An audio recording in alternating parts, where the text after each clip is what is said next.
Probably there isn't a single person in the world right now who hasn't heard the name Nancy Guthrie at least once. The mother of the famous television host disappeared from home 10 days ago, and her children have been appealing to the kidnappers through Instagram, through X, and through all television channels. "We will pay, just bring our mom back. She's sick and she needs her medicine." I'll remind you of some details of this case, and then I'll tell you about some new things that have come up. Recently, someone called 2 local television stations, local meaning in the Tusna area, after the kidnapping and said $6 million in cryptocurrency, but there was no confirmation that this really came from the kidnappers. Most likely, someone not very smart decided either to make a joke or thought, what if it works? What if they send it? Nancy is 84 years old. Her daughter, Savannah Guthrie, also said that on January 31, relatives took her mother home after having dinner at her other daughter, Annie's place. At night, someone somehow broke into the house. There are signs of a struggle and blood. Matching the DNA, Nancy Savannah recorded several video messages to the kidnappers. President Trump has already offered the sheriff who is conducting the local investigation there any assistance that may be needed. FBI representatives are already present there. A reward of $50,000 has been announced for any information that will help find Nancy or lead to the arrest of these people. The sheriffs, the federal agents who arrived, are using drones, thermal imagers, and helicopters in the Tucson area, but so far there are no results. The criminals disabled the cameras at the entrance to the house, but the FBI managed to recover footage of them approaching the house. He was completely covered, dressed in such a way that it's impossible not to recognize him. In a mask and gloves, he disabled the camera and there are no other images. Hello, and thank you for joining us this evening. We are following new developments regarding the disappearance of Nancy Guthrie, the mother of today's show host, Savannah Guthrie. Take a close look at this video. This is the person federal law enforcement officials want to speak with. The FBI has released this surveillance footage showing a masked and armed individual near Nancy Guthrie's home who damaged her home security camera on the morning of her disappearance. From the back, he has a huge backpack. It's unclear what's inside or why kidnappers would need to carry anything with them. Usually it's the other way around. They take things away, not bring them. And here the backpack is tightly packed. The person is wearing a ski mask, a backpack, and gloves. And apparently there's some kind of pistol in a holster on their belt. If this is about kidnapping the old lady, why does he need a pistol on his belt? To shoot back if someone comes? Thieves usually don't want that. An armed robbery charge or, God forbid, murder. That's a completely different punishment. He's dressed, well, I think it's him, most likely, although everything could be very well thought out. Everything is completely covered. You can't see the skin color. You can't see anything except the eyes. It's not very clear, but I think that there too, if he's so smart and all that, he probably put in some different colored, those things people put in their eyes. Right? According to the timeline presented last week, the police stated that the door camera at her house was turned off at 1:47 a.m. on the day she disappeared, and the software detected someone or something on the camera. About 25 minutes later, Guthrie's pacemaker app showed it disconnected from her phone at 2:28 a.m. What are the theories about this tragic story? Naturally, the police are considering different theories. And at first, the ransom theory seemed to them, as they say in the United States, classic. Like 100%. Yes, Savannah is not poor. Savannah, that is, the daughter, works. She has published several books. She is a popular writer, a popular announcer, and she is also involved in some other things. In general, she is definitely not poor at all. Yes, there is just one prairie around the house. It's easy to approach from behind unnoticed and, well, with all the consequences that come with that. But on the way, the police started to have doubts. Something just wasn't adding up for them all the time. At the beginning of the investigation, everything looked like a textbook case of kidnapping. The celebrity's mother, nighttime, signs of violence in the house, ransom messages. And the ransom was for many millions, including some in bitcoins. For the audience and for the investigators, this is naturally the first hypothesis. People connected to big money and a media figure are often targeted for ransom. The first cracks began to appear because the kidnappers were acting a bit strangely. Basically, after 1,000 such cases, you develop a clear understanding of how they operate. They set 2 deadlines, like, let me explain what that means. So the deadline is approaching, that's the line. They set the first line and it's getting closer. Nancy doesn't come back and there's no confirmation from life. This already goes against the classic scheme, where kidnappers usually demonstrate control over the hostage on purpose, but here there's no confirmation, nothing at all. Then there are additional ransom messages, but these messages seem chaotic. Different amounts, suddenly different conditions, and a lack of anything real, what is called proof of life, a confirmation that she is alive and in their hands. The investigation detains a person who was sending the letters, trying to pass himself off as the kidnappers and get cryptocurrency without having any access to Nancy.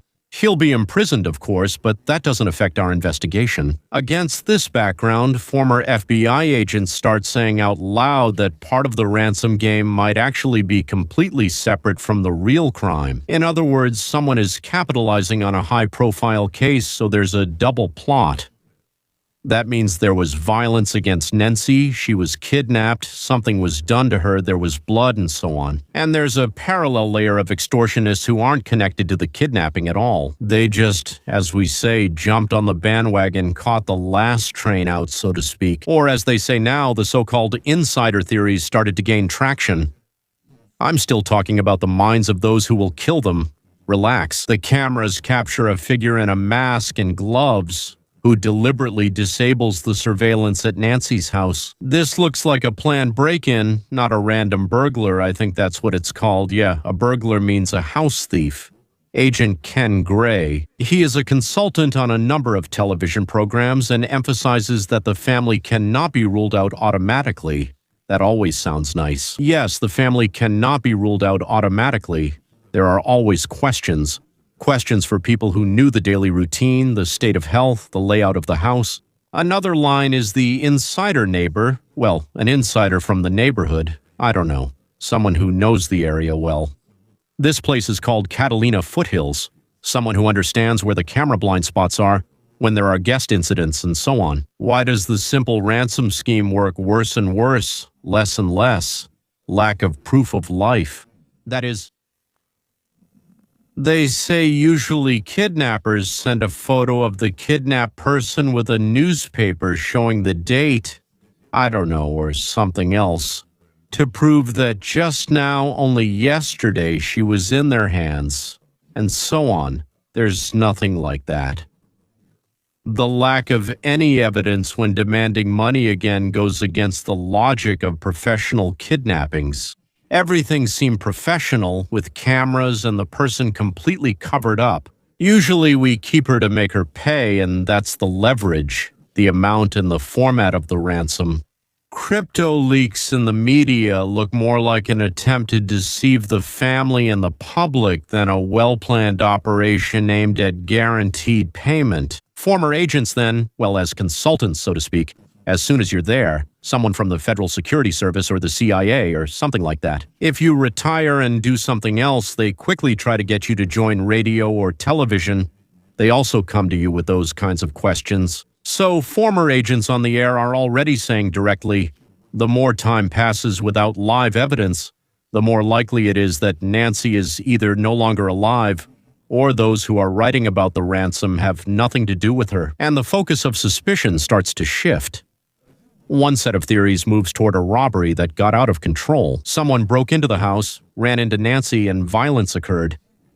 The story about the cryptocurrency ransom appeared later, either as a cover-up or a scam. In other words, to divert attention from what they were really after, or what they wanted, to make it look like they wanted a ransom. And the second aspect is personal, of course, always an insider motive.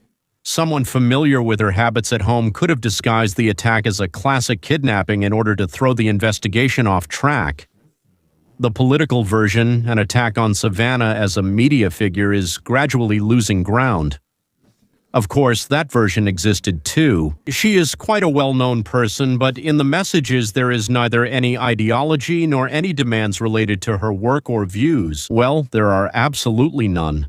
not even among the close relatives of the elderly person. In real matters, I don't mean right now, I mean in real matters in general. Yes, most often there are several motives: murder, kidnapping, getting rid of a person, and so on. The first is, well, let's say compassion, to relieve someone from suffering. It seems that's not the case here. Finances, meaning you need to get the inheritance as soon as possible, fear of changes in the will, or fear of spending money on care. Let's say, yes, the person gets sick. You realize they might live for another 20 years. All her money will now go to caregivers. And so to speak, there will be nothing left for you or him. Resentment over something that happened in childhood or later in life. Nancy, after her husband's death, raised 3 children on her own. She doesn't have money, in the sense that she has just enough, of course. She has a house, a pension, some small savings, and her daughter helps. The eldest one, if she's the eldest, by the way. I think she is. I'm not sure. Well, the daughter has $40 million, and that's that. Actually, the police first thought that someone wanted to get to Samana's money. But then, why $6 million and not 36, and why is it so strange? Maybe Nancy really isn't alive anymore. In the ransom demand, by the way, just so you know, at first they asked for $4 million. So, in bitcoins, and there they wrote, if you don't pay us by such and such a day, the amount will increase to $6 million. Well, also in bitcoins, and a crypto wallet address was provided. It feels like Dorogovlia is operating at the level of a marketplace.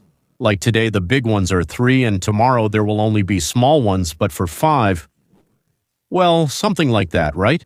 The case attracted the attention of the whole world. At first it was because of Savannah. She's such a media figure, a big personality. And now it's because of how strange everything that's happening is. How strange everything that's happening is. That's all for now, ladies and gentlemen. Now it's started. Some rumors have started to appear. I don't know if they're true or if someone just said something. And then everyone else starts reprinting that someone was detained. They didn't say arrested. They said someone was detained, meaning they're being held by force until something is clarified. But they weren't arrested. And it's not clear who or for what or how.